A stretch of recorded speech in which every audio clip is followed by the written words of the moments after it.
سیدنا ایوب علیہ السلام کو اللہ تعالیٰ نے مال و دولت کی کثرت عطا فرمائی تھی. ابھی آزمائشیں نہیں آئی، تکلیفیں نہیں آئی، مصیبتیں نہیں آئی. آزمائشوں کے آنے سے پہلے اللہ تعالیٰ نے مال و زر کی کثرت عطا فرما دی. آپ کے پاس کھیتی باڑی، آپ کے پاس باغ، آپ کے پاس بہت کثرت سے جانور، بھیڑ بکریاں، گائیں بھینس، اونٹ وغیرہ، اور آپ کے پاس 500 بیل موجود تھے جو کھیتی باڑی کرتے تھے، جن کے ذریعے آپ کے پاس 500 خدمتگار موجود تھے. پھر ان خدمتگاروں کی بیویاں، ان کے بچے بھی آپ کی خدمت کے لیے مامور تھے. اتنی عظمت اور شان، اتنا مقام آپ کو ملا. اللہ اکبر. تفسیر کبیر میں ہے کہ اللہ تعالیٰ نے حضرت ایوب علیہ السلام کو اتنا بلند مقام عطا فرمایا کہ آپ کی عظمت کے چرچے فرشتے آسمانوں میں کیا کرتے تھے. عظمت کے چرچے آسمانوں میں ہو رہے ہیں حضرت ایوب علیہ السلام کے.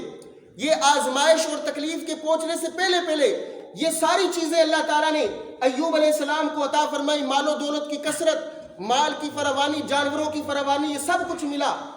تفسیر کبیر میں ہے کہ اللہ تعالیٰ نے حضرت ایوب علیہ السلام کو 7 بیٹے اور 7 بیٹیاں بھی عطا فرمائی تھی.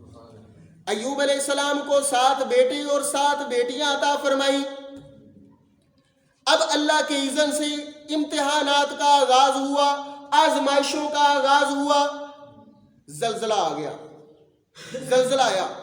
جب زلزلہ آیا تو حضرت سیدنا ایوب علیہ نبینا علیہ السلام کے گھر، آپ زلزلے کی وجہ سے گھر کی دیواریں گر گئیں، چھت گر گئی. 7 بیٹے اور 7 بیٹیاں اس چھت کے گرنے کی وجہ سے ہلاک ہو گئے، شہید ہو گئے. آپ سوچ سکتے ہیں کہ اس چھت کے گرنے کی وجہ سے کیا کیا تکلیف نہیں پہنچی ہوگی ان بچوں بچیوں کو. 7 بیٹے اور 7 بیٹیاں وہ ہلاک ہو گئے، وہ شہید ہو گئے. ان کی ہڈیاں ٹوٹی ہوں گی، سر پھٹا ہوگا، خون بہا ہوگا، کتنی اذیت پہنچی ہوگی. یہ ساری تکلیفیں پہنچنے کے باوجود حضرت ایوب علیہ نبینا علیہ السلام نے لب پر کوئی شکوے کے کلمات نہیں پیش کیے، کوئی رب سے شکوہ شکایت نہیں کیا کہ میرے 7 بیٹے 7 بیٹیاں شہید ہو گئی یا اللہ. کوئی شکوہ نہیں کیا. پھر بھی ان کی زبان پہ کیا کلمات تھی؟ وہ کہہ رہے تھے یا اللہ یہ سب کچھ تیرا ہے، میں بھی تیرا ہوں، میری اولاد بھی تیری ہے. جیسے تو راضی ہے ویسے میں راضی ہوں، میں تیری رضا پہ راضی ہوں. اللہ اکبر. پھر کیا ہوا؟ ایوب علیہ السلام کے اب امتحانات کا سلسلہ جاری و ساری ہے. ایوب علیہ نبینا علیہ السلام کو تیز بخار ہوا، شدید بخار ہوا. اتنا تیز بخار کہ آپ کے بدن سے یوں محسوس ہوتا تھا جیسے شعلے بھٹک رہے ہوں، شعلے جلنے کی کیفیت محسوس ہوتی تھی. اتنا تیز بخار تھا. اور آپ کے جسم پر آبلے بن گئے، یعنی دانے بن گئے. اور پھر آپ کو اس پر کھجلی ہوتی تھی، خارش ہوتی تھی. آپ اپنے ہاتھوں سے وہاں پر جسم پر خارش کیا کرتے تھے. خارش کرنے کی وجہ سے، بار بار کھجلنے کی وجہ سے آپ کے ناخن بھی ٹوٹ گئے تھے. اتنی اذیت، اتنی تکلیف، اتنی مصیبت. ناخن ٹوٹ جاتے ہیں، حتیٰ کہ ناخن ٹوٹنے کے بعد پھر آپ ٹھکریاں لے کر، پتھر لے کر اس سے جسم کو کھجلتے ہیں. اتنا کھجلتے ہیں کہ یوں محسوس ہوتا ہے کہ ماس ابھی اتر جائے گا، ماس اترنے والا ہو جاتا ہے. اللہ اکبر. لوگ بھی حضرت ایوب علیہ السلام کو شہر سے باہر چھوڑ آتے ہیں ایک ویران جگہ پر. وہاں پر ان کے لیے جھونپڑی ڈال دی جاتی ہے. وہاں پر صرف آپ کا سہارا آپ کی بیوی بن کے رہتی ہیں. آپ کی زوجہ محترمہ وہاں پر ہوتی ہیں، وہ آپ کی خدمت کرتی ہے، جن کا نام رحمت بنت ابراہیم بن یوسف ہوتا ہے. وہ آپ کی خدمت میں رہتی ہیں. ایک دن آپ کی زوجہ محترمہ کہتی ہیں کاش کہ آپ اللہ کی بارگاہ میں یوں دعا کریں کہ اللہ مجھے صحت و عافیت عطا فرما دے. آپ یوں دعا کیجئے، اللہ تعالیٰ کی نبی ہیں، اللہ تعالیٰ صحت و عافیت عطا فرما دے گا. حضرت سیدنا ایوب علیہ نبینا علیہ السلام فرماتے ہیں اے اللہ کی بندی، اللہ تعالیٰ نے مجھے کتنی دیر صحت و عافیت عطا فرمائی بتلا. وہ عرض کرتی ہیں اللہ کے نبی، اللہ نے آپ کو 80 سال تک صحت و عافیت عطا فرمائی ہے. کتنے سال؟ 80 سال تک آپ کو صحت و عافیت عطا فرمائی، مال و زر عطا فرمایا، مال کی فراوانی ملی آپ کو. آپ صحت و عافیت میں، آپ آسائشوں میں رہے. سیدنا ایوب علیہ نبی علیہ السلام کہتے ہیں مجھے اپنے رب سے حیا آتی ہے شرم آتی ہے کہ جس نے مجھے 80 سال تک صحت و عافیت اور آسائشیں عطا فرمائی، اب بیماری کے اندر مجھے اتنے سال تو نہیں گزرے کہ میں رب کی بارگاہ سے صحت مانگنے لگ پڑوں۔ مجھے اپنے رب سے حیا آتی ہے کہ میں دعا کروں کہ یا اللہ مجھے صحت و عافیت عطا فرما۔ اللہ اکبر۔ مفسرین فرماتے ہیں 18 سال بیماری میں مبتلا رہتے ہیں، پھر وہ وقت آتا ہے اللہ تعالیٰ آپ کو صحت عطا فرما دیتا ہے۔ اللہ تعالیٰ حضرت ایوب نبی علیہ السلام کو فرماتا ہے ارکض برجلک ھذا مغتسل بارد وشراب۔ اے ایوب علیہ السلام اپنے پاؤں کی ایڑی کو زمین پر رگڑیے، اللہ تعالیٰ اس سے چشمہ جاری فرمائے گا جو آپ کے پینے کے لیے اور آپ کے غسل کرنے کے لیے۔ آپ زمین پر پاؤں رگڑتے ہیں، پاؤں رگڑنے کی برکت سے چشمہ جاری ہو جاتا ہے۔ یہ اللہ کے نبیوں کی شان ہوتی ہے نا۔ حضرت اسماعیل علیہ السلام ابھی بچپن میں تھے، پاؤں رگڑے تو اللہ تعالیٰ نے چشمہ جاری فرما دیا۔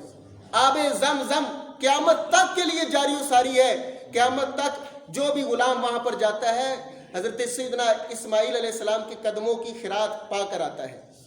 اللہ اکبر۔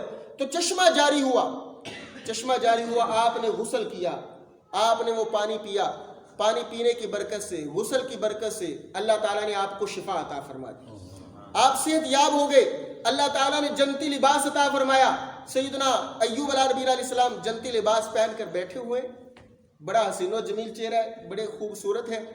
آپ کی زوجہ محترمہ آتی ہیں، وہ آ کر حیران ہوتی، وہ پوچھتی ہیں ان سے، وہ پہچانتی نہیں ہے پہلے، وہ ان سے پوچھتی ہے کہ یہاں پر ایک مریض تھے، وہ کہاں پر گئے ہیں؟ تو آپ فرماتے ہیں اللہ کی بندی میں ہی ایوب علیہ السلام ہوں، اللہ تعالیٰ نے مجھے شفا عطا فرما دی، اللہ تعالیٰ نے صحت عطا فرما دی۔ حضرات ذی وقار مفسرین فرماتے ہیں کہ اللہ تعالیٰ نے حضرت ایوب علیہ السلام کو 18 سال بیماری میں مبتلا رکھا، لیکن اس دوران ایوب نبی علیہ السلام نے اپنے رب سے کوئی شکوہ شکایت نہیں کیا، بڑی اذیتیں تکلیفیں مصیبتیں برداشت کی، کوئی شکوہ شکایت نہیں کیا۔ تو اس لیے احادیث مبارکہ میں بھی آیا کہ جب کوئی تکالیف پہنچے تو اس پر صبر کرنا چاہیے۔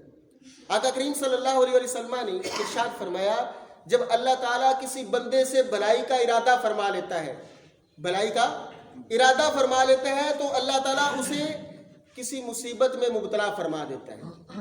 اب اس کے ساتھ بھلائی کا ارادہ کیا گیا، اللہ تعالیٰ نے اسے مصیبت میں مبتلا کر دیا۔ اور ایک روایت میں آقا کریم صلی اللہ علیہ وسلم نے ارشاد فرمایا جب اللہ تعالیٰ کی بارگاہ میں کسی بندے کا کوئی مقام ہوتا ہے تو وہ اپنے عمل کے ذریعے اس مقام تک نہیں پہنچتا تو اللہ تعالیٰ اسے مصیبت میں مبتلا فرما دیتا ہے یہاں تک کہ وہ اس مقام کو پا لیتا ہے۔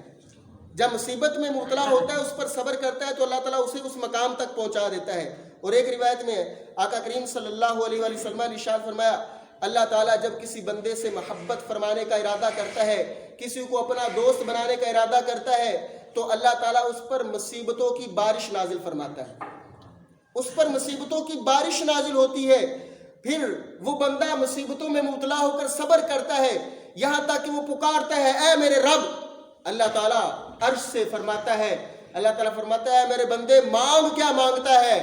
اللہ تعالیٰ فرماتا ہے تو جو بھی مانگے گا میں تجھ کو عطا فرما دوں گا، یا اگر تجھ کو نہ دیا تو فرمایا تیری آخرت کے لیے اس کو ذخیرہ کر دوں گا۔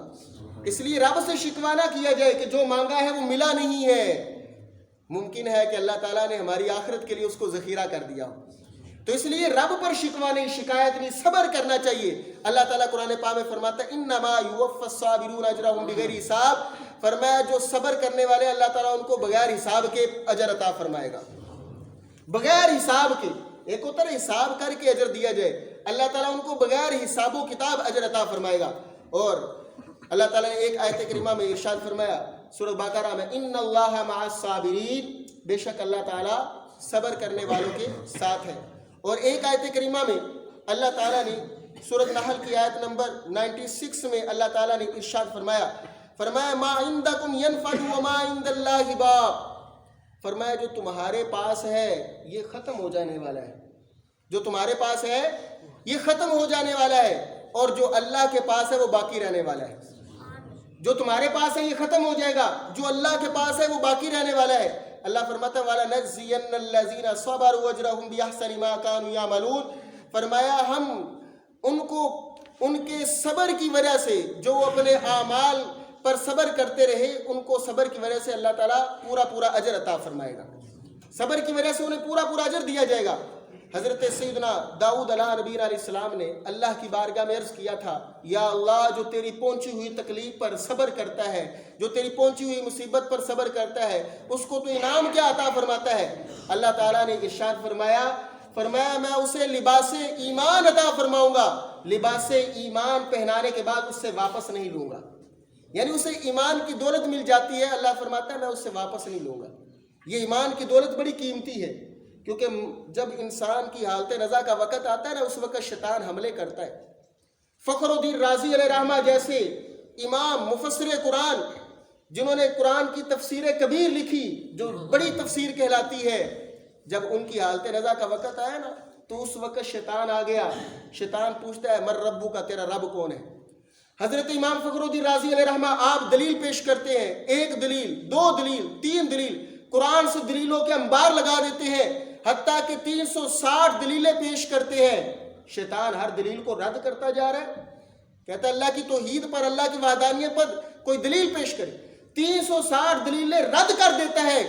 آپ کے پیر و مرشد نجم الدین کبریٰ رحمہ اللہ، آپ وضو فرما رہے ہوتے اپنے آستانے پر، آپ دور دراز بیٹھے ہوئے وضو کرنے کے دوران آپ فرماتے ہیں اے فخر الدین رازی یہ کیوں نہیں کہہ دیتا میں بغیر دلیل کے رب کو ایک مانتا ہوں؟ یہ بات ہے۔ اللہ فرماتا ہے کہ جو مصیبتوں پر صبر کرتا ہے میں اسے لباس ایمان عطا فرماؤں گا، لباس ایمان عطا کرنے کے بعد اسے واپس نہیں لوں گا۔ جو اسے ایمان کی دولت دے دی ہے وہ واپس نہیں لوں گا۔ اللہ اکبر۔ اسی طرح آقا کریم صلی اللہ علیہ وآلہ وسلم نے امام حسین رضی اللہ تعالی عنہ کے لیے صبر کی اور اجر کی دعا مانگی تھی، یا اللہ میرے حسین کو صبر اور اجر عطا فرما۔